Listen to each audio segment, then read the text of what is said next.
E aí, amigos, tudo bem? Bem-vindos ao segundo episódio da nossa produção, O Menino Pijama Listrado. Hoje eu vou falar sobre a segunda parte, que vai do capítulo 6 ao capítulo 10. E vamos acompanhar as aventuras do nosso protagonista, que terá uma descoberta inusitada. Vem comigo!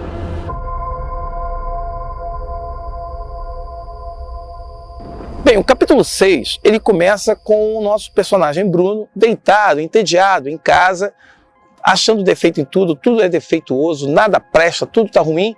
E quem entra no quarto dele? Maria, que é uma empregada muito bem paga. E ele, numa tentativa de puxar conversa com Maria, que é uma pessoa extremamente subserviente, ela vai ouvir o Bruno dizer que o pai dele é, na verdade, um idiota. E ela repreende Bruno, dizendo que ele não pode falar isso, que o pai é um idiota. Nem pensar. E o Bruno fica indignado com ela, dizendo que ele acha, porque o pai tomou uma decisão, o pai deve ter feito uma besteira muito grande, para ele sair, ser tirado do trabalho e levar a família junto, para um lugar tão distante, tão antipático, tão ruim. Na cabeça do Bruno, é a coisa do castigo, né? Se ele fazia uma coisa errada, ele era castigado. E o pai fez uma coisa errada e foi castigado. E a família está pagando o preço do erro do pai. E Maria, ela vai sentar na cama, conversar com o Bruno, mostrar a gratidão que ela tem em relação ao pai, porque o pai do Bruno, ele ajudou a família da Maria em momentos delicados, inclusive tratando da doença, a morte da própria mãe dela, ele pagou todo o funeral. Então a Maria tem uma gratidão muito grande. É uma mulher que trabalha dentro do ambiente da casa, ela lava, passa, cozinha, arruma tudo, ela tem todo um trabalho, uma experiência, e ela vai justamente ajudar ali, naquele momento, pedir ao Bruno, faça tudo, mas não faça essa coisa de chamar o seu pai de idiota, respeite seu pai. E aí vem aquela coisa, né? A figura do empregado, o bom empregado. Quem é o bom empregado? É aquele que não questiona, aquele que vai justamente aceitar de uma forma submissa todas as vontades e todas as ações que são praticadas pelos patrões, que são praticadas pelos poderosos. O bom povo seria aquele que ele não questiona. E aí a ignorância e o poder ajudam e trabalham juntos para atingir isso aí. Um bom tema de redação. E aí vem a questão do Pavel, que eu acho que é o capítulo 7,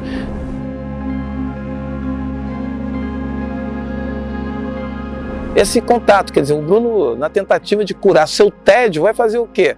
Vai ter a ideia de fazer um balanço usando cordas e pneu. No momento que ele usa cordas e pneu, ele vai buscar a ajuda do Cutler, que está conversando com a Gretel. E aqui a gente já começa a ver a Gretel já toda se engraçando, vestindo cabelo, sorrindo, as piadinhas.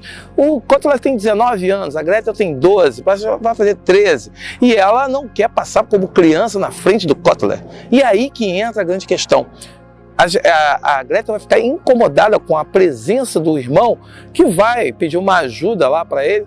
E aí vem aquela coisa, né? Ela fica irritada porque o Bruno é humilhado, o nosso amigo chama ele de homenzinho, que o irrita profundamente, e você tem ali a irmã que está pau da vida porque ela estava no momento de conversa, de troca, e o Bruno humilha, xinga ela na frente do soldado que ela está tentando ali cortejar, jogar sua gracinha. Bem, nesse jogo de graça e de simpatia, de tentar criar um canal de comunicação, né, o Bruno vai fazer o seu balanço e ele, antes disso, eu acho que é importante a gente citar a relação do Cutler quando ele chama o Pavel. Pavel é um senhor de idade que descasca legumes na casa do Bruno, e o Cutler, quando se refere a ele se refere de forma agressiva, de forma abusiva, desrespeitosa. E assim, ele usa, deixa umas reticências, porque ele chama o Pavel de algo que é extremamente desagradável. O próprio Bruno sente e fala, poxa, o Pavel é muito mais velho que o Cutler, ele não teria esse direito de tratar assim. Mas o Cutler é ariano, é alemão. E ele olha para o judeu, ele foi criado, doutrinado, que o judeu ele não é nada, é um pária, é uma laia. Então essa referência é uma referência que ele, no caso, ele vai trabalhar. Isso vai levar ao quê? Vai fazer com que o nosso amigo faça lá o seu balanço, Bruno faça o balanço, vai se balançar finalmente, só que ele vai sofrer um acidente. E quem vai ajudá-lo? Pavel. E nessa conversa vem agora o barulho que nos acompanha nessa gravação. Olha que barulho maravilhoso! E olha aí, mais um avião. Esse não está passando em cima de nós, mas ele está aqui, né? Fazendo parte do making-off que você vai ver. Bem, mas voltando, o Pavel, o grande Pavel, vai ajudá-lo. E para a surpresa do Bruno, que para ele tinha sofrido aquele acidente, ele tinha sofrido um grande problema, o Pavel vai tratá-lo, vai orientá-lo, vai cuidar. E na conversa que ele vai ter com o jovem Bruno, Bruno vai acabar descobrindo que Pavel era um médico. Médico que foi o quê? Um médico que no campo, ali na fazenda de Haja Vista, ele, no caso, perdeu aquela possibilidade de ser médico. Ele deixou de praticar a medicina. E até o Bruno pergunta, né? Você é ruim como médico? Não é questão de ser ruim. O Pavel não entra em coisas mais específicas.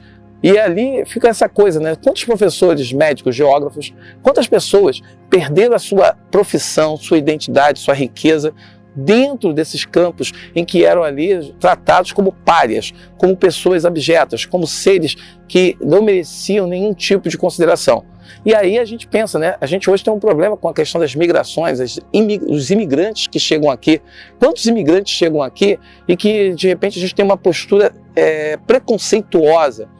Vem médicos, engenheiros formados nos seus países que migram para cá, mas como vem de países que são países, vamos dizer, subdesenvolvidos ou países de continente africano, aqui da América do Sul mesmo, acaba se tendo uma relação de preconceito em relação a essas pessoas. Então a gente pode fazer uma ponte aí, que seria um bom tema de redação, a gente pensar essa relação.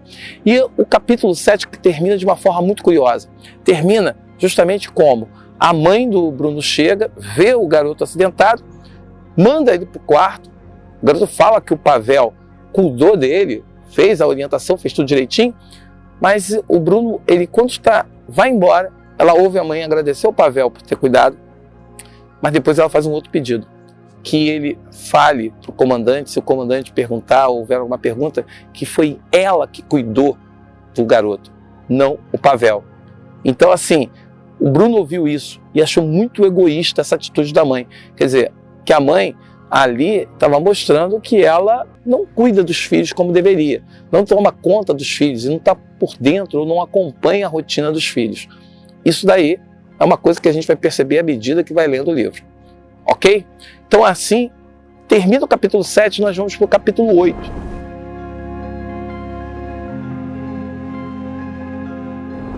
No capítulo 8, por que a avó foi embora? É o título do capítulo. Aqui o Bruno vai contar pra gente, quer dizer, ele vai lembrar a situação em que o pai apareceu na noite de Natal fardado. Foi quando ele chegou e se apresentou todo fardado para a turma, para a família.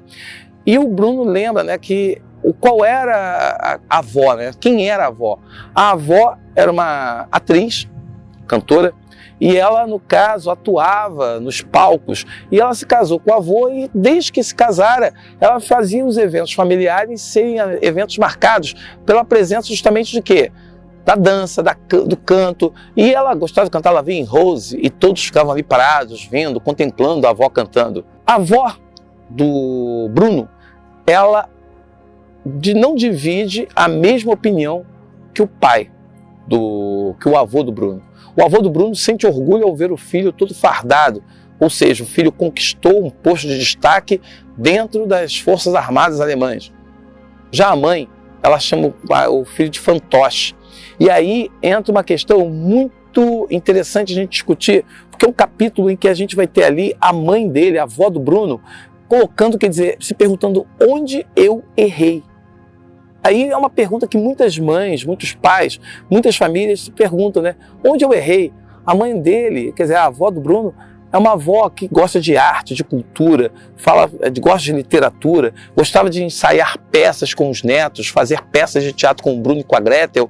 Então ela gostava de incentivar a arte, de motivar o gosto pela arte e principalmente pela sensibilidade humana.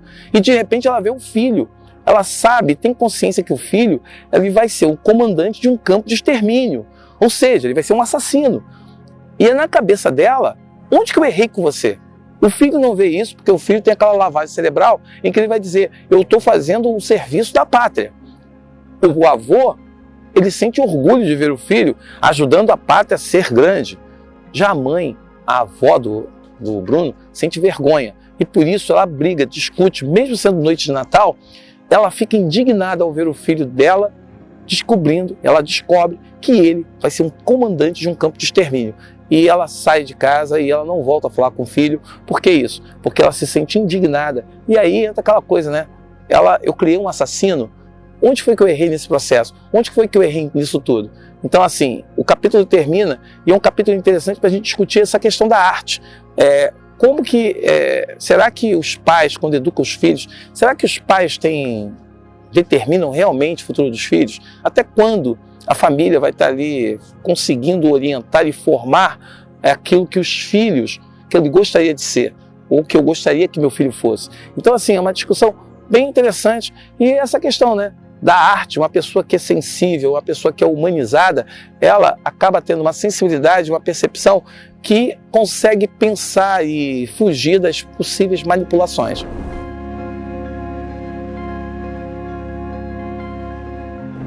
Agora, o capítulo 9 é um capítulo que Bruno se lembra que gostava de explorar.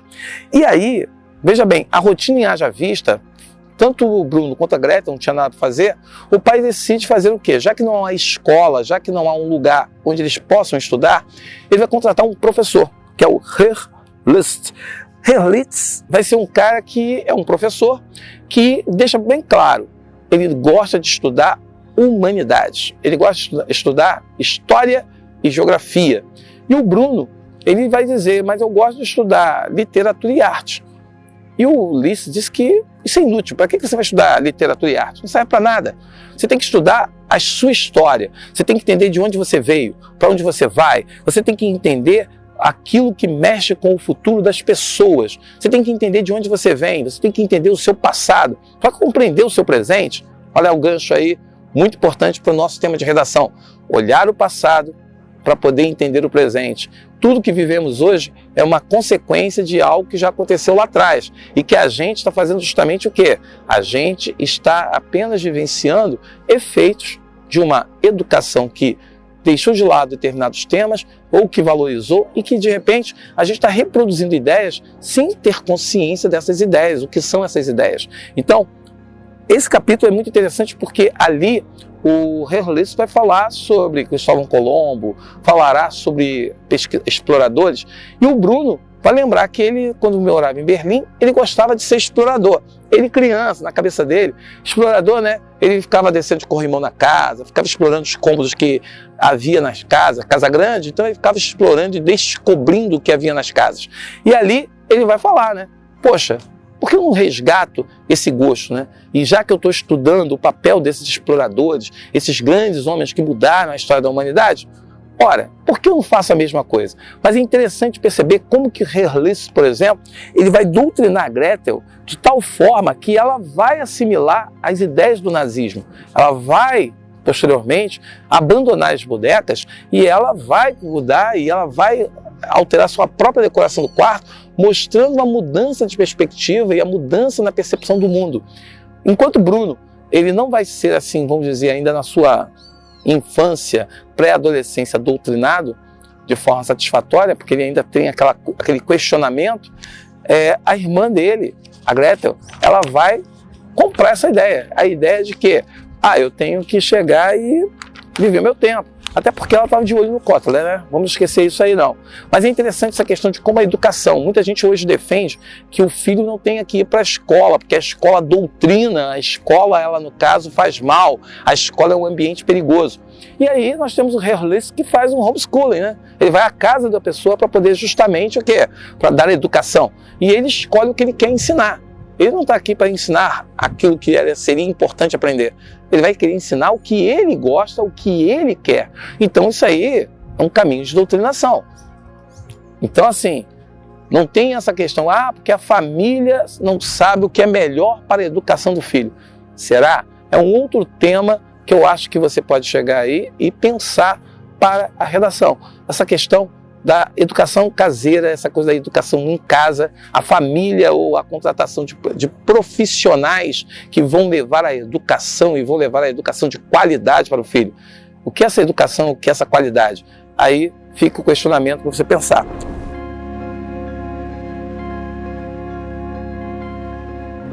E o capítulo 10, que fecha o nosso capítulo aqui, é a grande virada, né, do enredo do livro. Qual é a grande virada do enredo do livro?